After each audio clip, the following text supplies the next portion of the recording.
আমি পয়েন্ট বলতে আর প্রোগ্রামটা কি করবো কই আসছে সামনে জায়গায় একটু সামনে জায়গায় আস্তে আস্তে ভালো হয়ে আসছে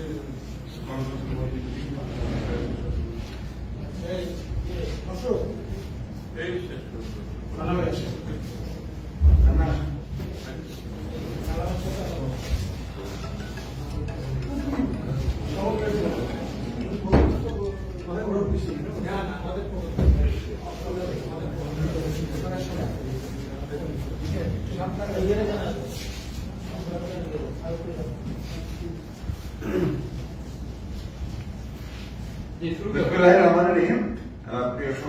আমরা প্রথমেই আন্তরিক দুঃখ প্রকাশ করছি যে আমরা আপনাদের সামনে আসতে অনেক বিলম্ব করে ফেলেছি।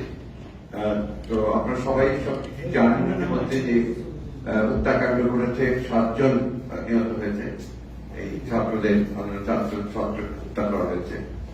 আমরা আগেও আপনারা সবসময় বলেছি যে আমরা তীব্র নিন্দা জানিয়েছি এইসব ঘটনা। এখন আমরা আমাদের একটা যৌথ বিবৃতি আমরা তৈরি করেছি, আমাদের সমস্ত যুগপৎ আন্দোলন যারা আমরা করছি একসাথে সেই দলগুলোর, সেই যৌথ বিবৃতি আমরা আপনাদের সামনে পেশ করবো। তারপরে আমাদের কর্মসূচি কি আছে সেই সম্পর্কে আমি আপনাদের বলব। তার পূর্বে আমি গণতন্ত্র মঞ্চের যিনি আপনার সমন্বয়ক আছেন জুনায়েদ সাকি, তাকে কিছু বলার জন্য অনুরোধ করছি।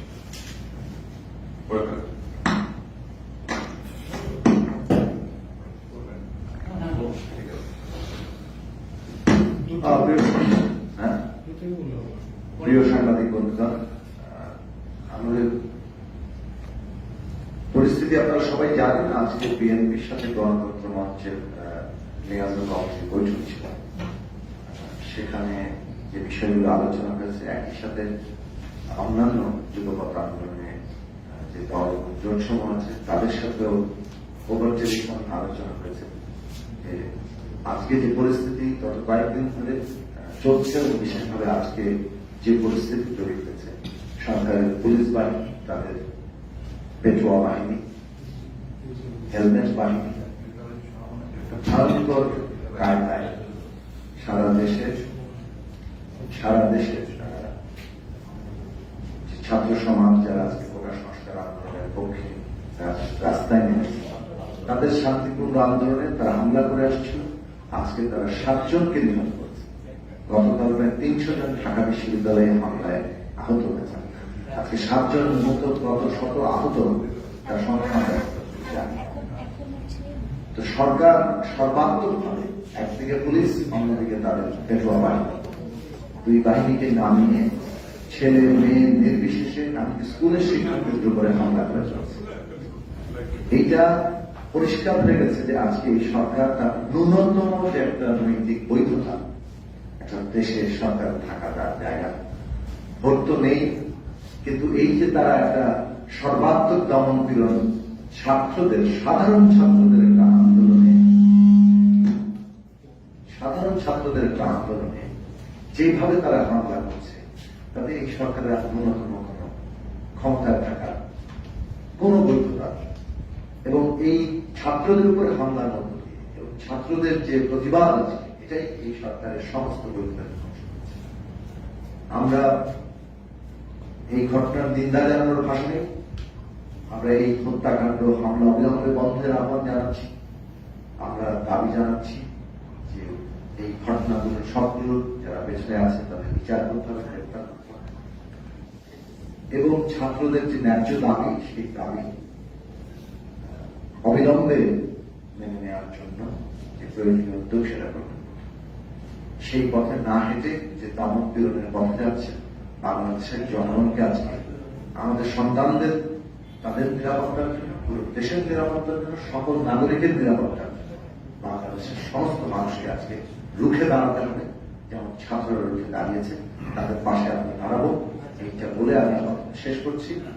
আমাদের গণতন্ত্র মঞ্চের নেতৃবৃন্দরা এখানে উপস্থিত আছেন। নাগরিক ঐক্যের সভাপতি যেমন মোহাম্মদ রহমান মান্না, বিপ্লবী ওয়ার্কার্স পার্টির সাধারণ সম্পাদক সাইফুল হক, ভাষানী অনুসারী পরিষদের আহ্বায়ক বীর মুক্তিযোদ্ধা শেখ রফিকুল ইসলাম মাহমুদ, রাষ্ট্র সংস্কার প্রধান সংস্কার অ্যাডভোকেট হাসনাত কাইয়ুম এবং আমাদের ভাষা নিয়মসারী পরিষদের সদস্য সচিব আবু ইউসুফ সেলিম, তিনি আমাদের এখানে উপস্থিত আছেন। এর বাইরে আমি জাতীয়তাবাদী সম্ভাবনা জোটের এনপিপি সভাপতি ডক্টর ফরিদুজ্জামান ফরহাদ এখানে উপস্থিত আছেন। এখানে 12 দলীয় জোটের সমন্বয়ক শাহাদাত সেলিম ভাই উপস্থিত আছেন। বিএনপির পক্ষ থেকে একটু নেতৃবৃন্দ উপস্থিত আছেন, আপনারা সবাই চেনেন। বিএনপি উপস্থিত আছেন আমাদের জাতীয় স্থায়ী কমিটির সদস্য জনাব আমির হোসেন মোহাম্মদ চৌধুরী, আর সেই সঙ্গে আছেন আমাদের ভাইস চেয়ারম্যান জনাব ফজলুল্লাহ বুলু সাহেব। তো সাংবাদিকবৃন্দ, আমরা যে বিবৃতিটি রচনা করেছি সেই বিবৃতিটা আমি আপনাকে পড়ে শোনাচ্ছি, সেটা আপনাদের কাছে পৌঁছে দেওয়া। যুগপৎ আন্দোলনে থাকা রাজনৈতিক দল সময় যৌথ বিবৃতি। ছাত্রদের কোটা সংস্কার আন্দোলনের ন্যায্য ও যৌক্তিক দাবি পূরণে কার্যকরী ও বিশ্বাসযোগ্য উদ্যোগ নেওয়ার পরিবর্তে ছাত্র তরুণদের এই আন্দোলনে গতকাল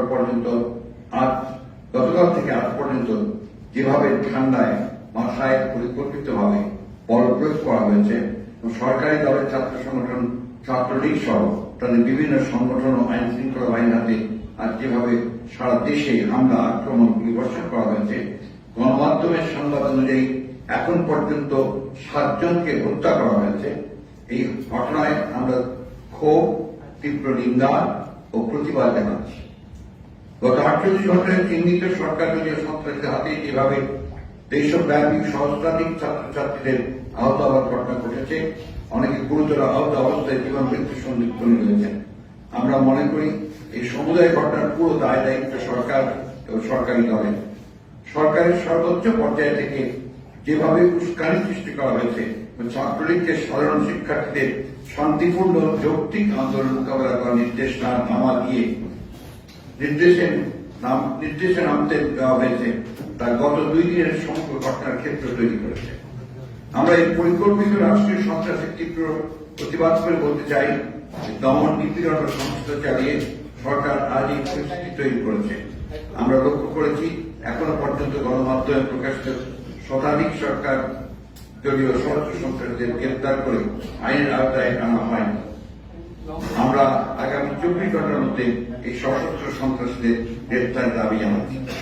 আমরা পুলিশের গুলিতে ছাত্রলীগের সশস্ত্র হামলায় যারা প্রাণ হারিয়েছেন তাদের জন্য গভীর শোক প্রকাশ করছি।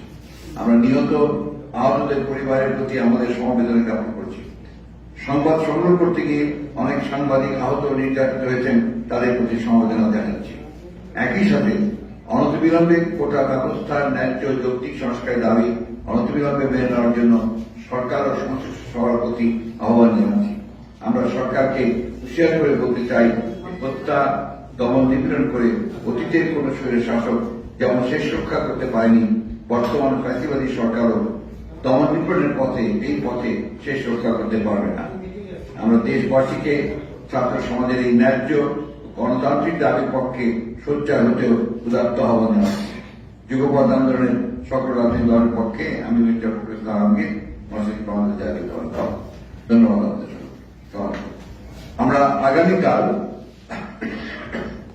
আমাদের এই যে যৌথ আন্দোলনে যুগপৎ আন্দোলনে থাকা রাজনৈতিক দলসমূহের আমরা আগামীকাল বাইতুল মুকাররমে 5 জোহর অর্থাৎ দুপুর 31 মিনিটে গায়েবী জানাজা যারা নিহত হয়েছেন তাদের রুহের মাগফিরাত কামনার জন্য গায়েবী জানাজা বাইতুল মুকাররমে অনুষ্ঠিত হবে। এই প্রোগ্রামটা সারা দেশে আমরা গায়েবী জানাজা পড়ানোর জন্য আহ্বান জানাচ্ছি। ধন্যবাদ। বাইতুল মোকাররমের উত্তর গেটে এই গায়েবানা জানাজাটা হবে। এটা বাংলাদেশের নাগরিকদেরকে, জনগণকে, আমরা অভিভাবকদেরকে আমরা আহ্বান জানাচ্ছি, সবাই আমরা সম্মিলিত ভাবে দাঁড়াই ছাত্রদের এই হত্যাকাণ্ড সেটা প্রতিবাদ করছি। মহাসচিব, স্কুল কলেজ বন্ধ ঘোষণা করতে শিক্ষা মন্ত্রণালয়। আমরা শুনলাম, তাই এখন এই ব্যাপারে শুনেছি আমরা। এটা তো হচ্ছে আপনার এই ধরনের সরকারের একটা আপনার একটা বলা যাবে, এটা একটা তাদের একটা পরিকল্পনা এই আন্দোলনকে ব্যাহত করার জন্য, আন্দোলনকে দমন করার জন্য তারা এই ধরনের কর্মসূচি নিয়ে থাকে, সেইভাবেই তারা সেটাকে নিয়েছে। এবং এটার উদ্দেশ্য হচ্ছে যে যাতে ছাত্ররা আন্দোলন করতে না পারে। তা আমরা বিশ্বাস করি এই আন্দোলনকে সহজে বন্ধ করা সম্ভব হবে না। মানে মহাসচিব, আওয়ামী লীগের পক্ষ থেকে বলা হচ্ছে এই আন্দোলনের পেছনে তারেক রহমান নেতৃত্ব দিচ্ছে। এই কথাগুলো আমরা বহুবার আপনাকে উত্তর দিয়েছি ভাই। এগুলো সমস্ত তাদের এমন সমস্ত এই সমস্ত কথা তারা বলে যেটার সঙ্গে বাস্তবের কোনো সম্পর্ক নেই। এটা তো সম্পূর্ণভাবে আপনি নিজেরই দেখছেন তো সাংবাদিকরা, যেটা সম্পূর্ণভাবে ছাত্ররাই এটা নিয়ন্ত্রণ করে, ছাত্ররাই চালিয়েছে আন্দোলন। সেখানে যে কোনো দায়িত্বশীল রাজনৈতিক দল আমরা আমাদের দায়িত্ব রয়েছে চেষ্টা করে।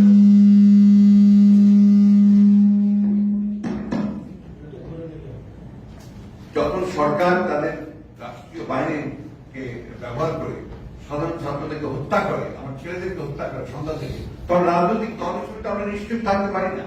স্বাভাবিকভাবে সেই জন্যই আজকে আমরা সবাই বিবৃতি দিয়েছি, আমরা কালকে গায়েবেলা জানাজা করেছি।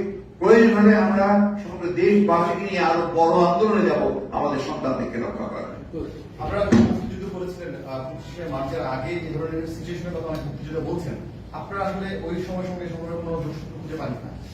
1971 প্রশ্ন বুঝিনি আপনারা করবেন। আপনারা মুক্তিযোদ্ধা, 1971 আগে 25শে মার্চ পাকিস্তান হানাদার বাহিনী যে হামলা করেছে বা বাংলাদেশ ছাত্র যে হামলা করেছে, আর সেই চিত্রের সঙ্গে এই চিত্র আমরা যাতে দুঃখ তীব্র ক্ষোভের সঙ্গে লক্ষ্য করেছি, যেটা আমি আজকে বলেছি যে আমরা অবাক বিস্ময়ের সঙ্গে লক্ষ্য করছি যে আজকে আওয়ামী লীগ সেই ভূমিকা নিয়েছে যে ভূমিকা সেটি পাকিস্তান হানাদার বাহিনী নিয়েছিল।